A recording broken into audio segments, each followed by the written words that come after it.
वहीं से लेकर हमारे संवाददाता तौकीर किदवई ने कांग्रेस विधानमंडल दल की नेता और विधायक आराधना मिश्रा मोना से खास बातचीत की, दिखाते हैं आपको।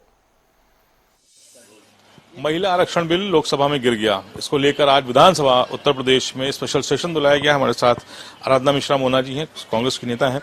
मैम, कह रहे हैं कि कांग्रेस ने ये बिल नहीं पास होने दिया, महिलाओं का सम्मान नहीं करती कांग्रेस। इसको क्लैरिफाई कर लीजिए। 2023 में 33% का जो आरक्षण बिल था वो पास हो चुका है। ये झूठ और भ्रम जो भारतीय जनता पार्टी फैला रही है, ये इसका अंत होना बहुत आवश्यक है। और वो भी कांग्रेस और कांग्रेस के सहयोगी दलों की मदद के द्वारा ये बिल पास हुआ था। भारतीय जनता पार्टी ने इसको डिलिमिटेशन के जाल में फंसाकर इसे रोक रखा था। उनकी नीयत नहीं थी कि वो ये बिल इम्प्लीमेंट हो, 33% आरक्षण महिलाओं को मिले, और यही वजह थी कि उन्होंने इसको नोटिफाई तक नहीं किया था 2023 में, जबकि महामहिम राष्ट्रपति की अनुमति भी मिल चुकी थी।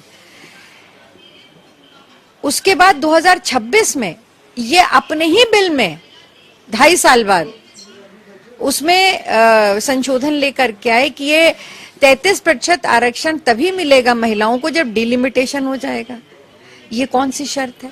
ये कहाँ लिखा हुआ है कि डिलिमिटेशन के बाद ही आरक्षण लागू हो सकता है? कांग्रेस पार्टी ने जब 33% आरक्षण पंचायत में लागू किया था तो हमने डिलिमिटेशन का इंतजार तो नहीं किया था। कांग्रेस पार्टी की और सहयोगी दलों की यही तो मांग थी, और आज भी यही मांग है कि आप मौजूदा परिस्थिति में आप बिना डिलिमिटेशन का इंतजार किए 33% आरक्षण लागू कर दीजिए। जब डिलिमिटेशन होगा, क्योंकि वो एक लंबी प्रक्रिया है, जटिल प्रक्रिया है, और आप ऐसे ही बहुत सारा समय इंतजार हो चुका है। अगर 23 के बिल को इम्प्लीमेंट किया होता 24 में, तो आज महिला प्रतिनिधित्व कितना होता पार्लियामेंट में। कई राज्यों में चुनाव हो गए, वहां पर महिलाओं को प्रतिनिधित्व मिला होता। कौन जिम्मेदार है इसके लिए? अब डिलिमिटेशन का इंतजार करें, जिस प्रक्रिया में कई लंबा समय लगेगा, कई साल लगेंगे। इसमें उत्तर प्रदेश में 2027 में चुनाव भी है, वो मौका भी यहाँ से हाथ से निकल जाएगा।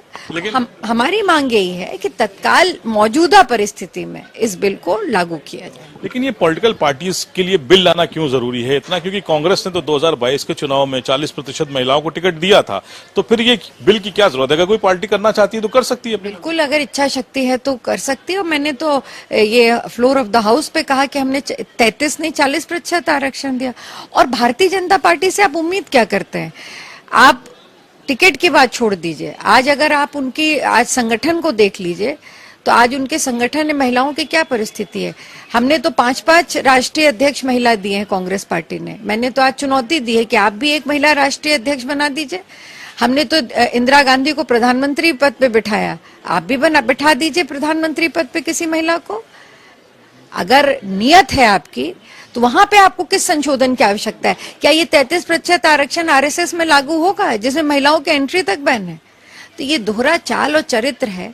ये फिर महिलाओं के साथ ठगी कर रहे हैं। पर देखिए, ये लड़ाई किसी दल की नहीं है, विचारधारा की नहीं है। ये लड़ाई इस देश की आधी आबादी की है, और हम ये लड़ाई हम महिलाएं मिल करके लड़ेंगे, और कांग्रेस पार्टी इस लड़ाई में साथ खड़ी है। विधानसभा में काफी हंगामा हुआ आज देखने को मिला, तो विधानसभा का आज का सेशन किस तरह का रहा?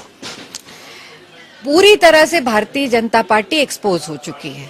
उनके पास किसी भी सवाल का जवाब नहीं है कि उन्होंने 33% आरक्षण लागू क्यों नहीं किया। अब मैंने नियम 110 में सदन में प्रस्ताव रखा है कि इस पूरा सदन आज जो ये विशेष चर्चा करा रही है तभी पूर्ण होगी जब पूरा सदन सामूहिक रूप से केंद्र सरकार को उत्तर प्रदेश का सदन प्रस्ताव भेजे कि तत्काल 33% आरक्षण लागू हो।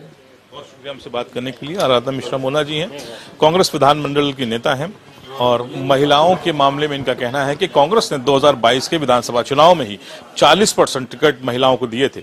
ऐसे ही अगर इच्छा शक्ति है तो पार्टियां अपने अपने लेवल पर भी इन टिकट में महिलाओं की भागीदारी बढ़ा सकती हैं। कैमरा पर्सन रियाज के साथ तौकीर किदवई, जनता टीवी, लखनऊ।